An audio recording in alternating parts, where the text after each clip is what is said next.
ചേർന്ന് പ്രാർത്ഥിക്കാമോ? കർത്താവായ യേശുവേ, ഇരുന്നുകൊണ്ട് കർത്താവായ യേശുവേ, എന്നെ വിശുദ്ധീകരിക്കണമേ. കർത്താവായ യേശുവേ, എന്നിലുള്ള തിന്മകളെല്ലാം എടുത്ത് കാണിച്ചു തരണമേ.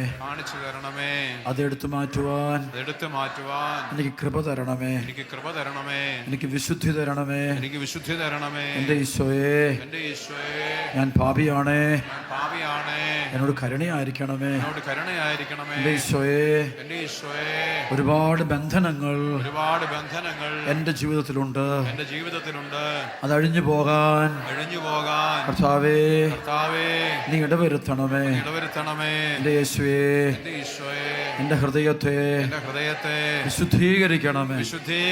ഹല്ലേലൂയ. ഇവിടെ വീണ്ടും ഒരു വചനം, അതാണ് ഈ ഹൃദയം വിശുദ്ധീകരിക്കുക. ഹൃദയം ബാഹ്യമായ വിശുദ്ധീകരണം കാര്യമില്ല. ഈ നമ്മുടെ കയ്യിലുള്ള ഈ വിഗ്രഹങ്ങൾ എന്നുള്ള സംഭവമാണ് ഈ കൃപയെ ബ്ലോക്ക് ചെയ്യുന്നത്. വിഗ്രഹങ്ങൾ എന്ന സംഭവമാണ്. വിഗ്രഹങ്ങൾ, ചില ആളുകൾ വിഗ്രഹം, അന്ധവിശ്വാസം വിഗ്രഹം, പണം വിഗ്രഹമാകാം, പെരുമ വിഗ്രഹമാകാം. അങ്ങനെയുള്ള വിഗ്രഹങ്ങൾ വരുമ്പോൾ അത് കളഞ്ഞില്ലെങ്കിൽ ദൈവം കൂടെ യാത്ര ചെയ്യില്ല. അതാണ് മോശ ആദ്യം പറഞ്ഞത്. അവര് സ്വർണം കൊണ്ടുള്ള കാളക്കുട്ടി വെച്ച് ദൈവം പറഞ്ഞു, ഞാൻ കൂടെ യാത്ര ചെയ്യത്തില്ല, എടുത്ത് കളയണമെന്ന് പറഞ്ഞു. പാപത്തിലേക്ക് വരാൻ സാധ്യതയുള്ളതാണ് അവരുടെ കഴുത്തിൽ കിടന്ന സ്വർണ്ണാഭരണങ്ങൾ. അതെടുത്ത് കളയാൻ പറയും. കാരണം അവർക്ക് ദൈവത്തെ അറിയാം, വീണ്ടും പിശാച് ഇവരെ പ്രലോഭിപ്പിക്കും. പിശാച് പ്രലോഭം. അതുമായി ബന്ധപ്പെട്ടാണ് ചില സ്നേഹബന്ധങ്ങളിൽ നിന്നൊക്കെ രക്ഷപ്പെടുന്നവര് ആ പണ്ടത്തെ ബന്ധങ്ങളിൽ അവർക്ക് കിട്ടിയിരുന്ന വസ്തുവോ, മൊബൈൽ ഫോണാകാം, സമ്പത്താകാം, അല്ലെങ്കിൽ ഡ്രസ്സുകളാകാം, ആഭരണങ്ങൾ എല്ലാം കളയണം. ഈ കൃപയുടെ പ്രത്യേകത ഒരു അഡ്ജസ്റ്റ്മെന്റിൽ പോകുന്നല്ല ഇത്. കോംപ്രമൈസ് എന്നൊരു വാക്ക് സുവിശേഷ വചനത്തിൽ ഒരിടത്തുമില്ല. നിങ്ങളുടെ വാക്കുകൾ അതെ അതെ എന്നോ അല്ല അല്ല എന്നോ ആയിരിക്കട്ടെ, അതിനപ്പുറമുള്ളത് ദുഷ്ടനിൽ നിന്ന് വരുന്നു. അവിടെ ഇടയ്ക്ക് കുറച്ചു നേരം അല്ല, ഉണ്ട് ഇല്ല, ഉണ്ട് ഇല്ല, അങ്ങനെ പറയാൻ പറ്റില്ല. എയ്തർ ഓറേ ഉള്ളൂ. ഒന്നെങ്കിൽ ഇത് അല്ലെങ്കിൽ അത്. മദ്യം ഞാൻ കുടിക്കും എന്നൊരാൾ തീരുമാനം എടുത്താൽ ഓക്കെ, ദുഷ്ടാരൂപിയുടെ അവരുടെ വീട്ടിൽ നിന്ന് പോകില്ല, ആ മകളുടെ വീട്ടിൽ നിന്ന് പോകില്ല.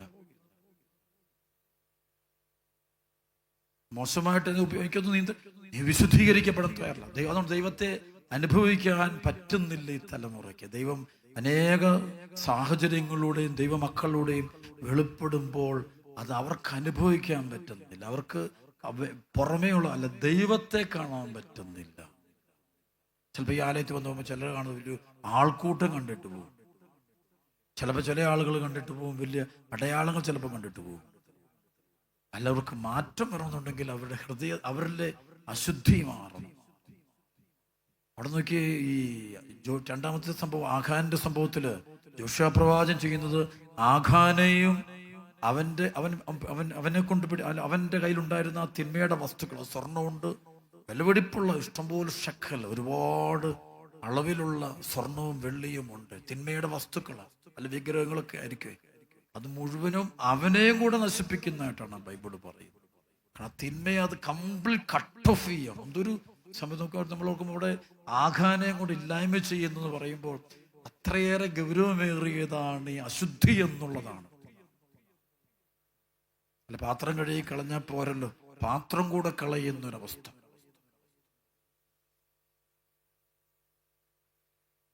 ഇതിരിക്കുന്നോണ്ടാണ് ശത്രു നിന്റെ മേൽ വിജയം വരിക്കുന്നത്. നീ പോകുന്ന വഴികളിൽ അപകടങ്ങൾ വരും. എല്ലാവരും പറഞ്ഞു ധൈര്യമായിട്ട് പോക്കൂ, കാര്യം നടക്കും. എല്ലാം ബ്ലോക്ക്, അനുഗ്രഹങ്ങൾ ബ്ലോക്ക്, അഭിഷേകം, പ്രാർത്ഥനകൾ. പിന്നെ രണ്ട്, ഉള്ളിൽ ദൈവമില്ല. ദൈവത്തെക്കാൾ ഉപരി ചില വ്യക്തികളും പെരുമ, സ്ഥാനമാനം, അല്ല വചനമില്ല ഉള്ളില്. പരിശുദ്ധ അമ്മയെ നോക്കിയേ, അമ്മയിൽ വചനമേ ഉള്ളൂ, ഈശോ മാത്രമേ ഉള്ളൂ. പൗലോസ്ലീഹായെ നോക്കി, ഈശോ മാത്രം, ഞാനല്ല ക്രിസ്തുവിനെ, ഈശോ മാത്രം നിൽക്കുന്നു. സ്തെഫാനോസിന് അങ്ങനെ മരിക്കാൻ പറ്റിയതെന്തുകൊണ്ട്? അവന്റെ മുന്നിൽ അവന്റെ ജീവിതത്തിൽ വേറെ ആരെങ്കിലും ഉണ്ടല്ലോ. അയ്യോ, ഞാൻ ഇപ്പം മരിച്ച പിന്നെ വേറെ ഏതെങ്കിലും കണക്ഷൻ ഉണ്ടായതെങ്കിൽ സ്തെഫാനോസിന് ആ ഒരു രക്തസാക്ഷിയാകാൻ പറ്റത്തില്ലായിരുന്നു. വേറെ ഏതെങ്കിലും കണക്ഷൻ ഉണ്ടെങ്കിൽ he cannot become a martyr, he cannot receive that martyrdom. അവന് ആ പൂർണ്ണമായ ഈശോയ്ക്ക് വേണ്ടി മരിക്കാൻ പറ്റത്തില്ല.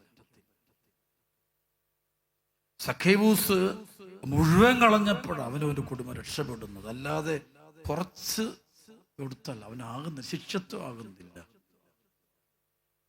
ടോട്ടൽ സറണ്ടർ എന്ന് പറയും. Total surrender. I M offering or I M giving up. ഉപേക്ഷിക്കുക, എല്ലാം ഉപേക്ഷിക്കുകയാണ്. മൊത്തം കൊടുക്കുമ്പോൾ. അല്ലാതെ അതുകൊണ്ട് ഈ അനുഭവം കിട്ടാത്തതിൻ്റെ അതുകൊണ്ടാണ് ഇങ്ങനെ ചിരിച്ചും കളിച്ചും ചിലപ്പോൾ ആത്മീയ ശുശ്രൂഷകളെയും പരിശുദ്ധാത്മാവിന്റെ പ്രവർത്തനത്തെ പോലും പരിഹസിക്കുന്നതിന്റെ കാരണം അവന് ഇപ്പം യേശുവിനെ എന്തുകൊണ്ടാണ് പിലാത്തോസും പടയാളികളും പരിഹസിക്കുന്നത്? അത് ഈശോ ദൈവമാണെന്ന് അവന് കാണാൻ പറ്റുന്നില്ല. കാണാൻ പറ്റാത്തതിന്റെ കാരണം എന്താ?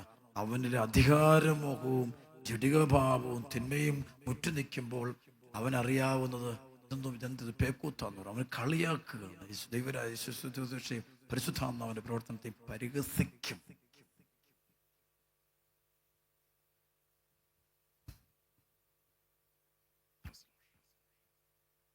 ഇവിടുന്ന് വചനമൊക്കെ ഇട്ടപ്പം ചിരിയും കളിയും ബഹളമൊക്കെ ആയിരിക്കും.